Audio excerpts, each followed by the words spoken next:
Ceritanya aku hari ini memasak gulai plik dan bakalan kasih tahu resepnya. Tapi sebelumnya aku mau curhat dulu nih. Aku sekarang udah di posisi malas banget ajuin sampel karena kenapa jangankan di ACC, direspon aja enggak. Apalagi pas kita DM ya kan. Nah, sekarang itu aku pengennya ya gini, gini aja deh. Kita tuh nggak perlu lagi ajuin sampel, cukup kita bikin VT aja setiap hari, apapun itu kita ambil sampel-sampel aja yang ada di rumah tanpa harus kita ajuin. Dan satu sampel tuh bisa kita buat berulang-ulang kali videonya. Oke, ini videonya bakalan panjang banget, jadi teman-teman ya boleh skip sih yang nggak mau nonton, tapi nggak apa-apa. Sebelum kita masak kuah pli, aku bakalan petik dulu sayurnya di kebun ya karena alhamdulillah ada kacang panjang dan ada daun Boleh mangkokan tak juga. curhat balik lo ke kuah plik? Oke, ini kuah plik khas Melabuh, bah. Jadi kalau khas Melabuh itu ya gini ya, guys.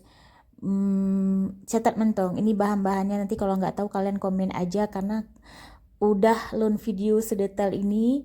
Jadi hana mungkin hana netepu dan bahan-bahannya juga udah ada di sini. Kalau masaknya ya pasti masak yang keras-keras dulu, masukin santan, masukin kumplit terus, masukin bumbu terus sampai dia yang keras-keras ini mendidih. Jangan lupa kunyit, ketumbar, lada.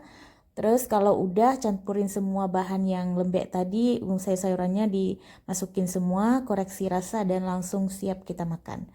Guys, makasih.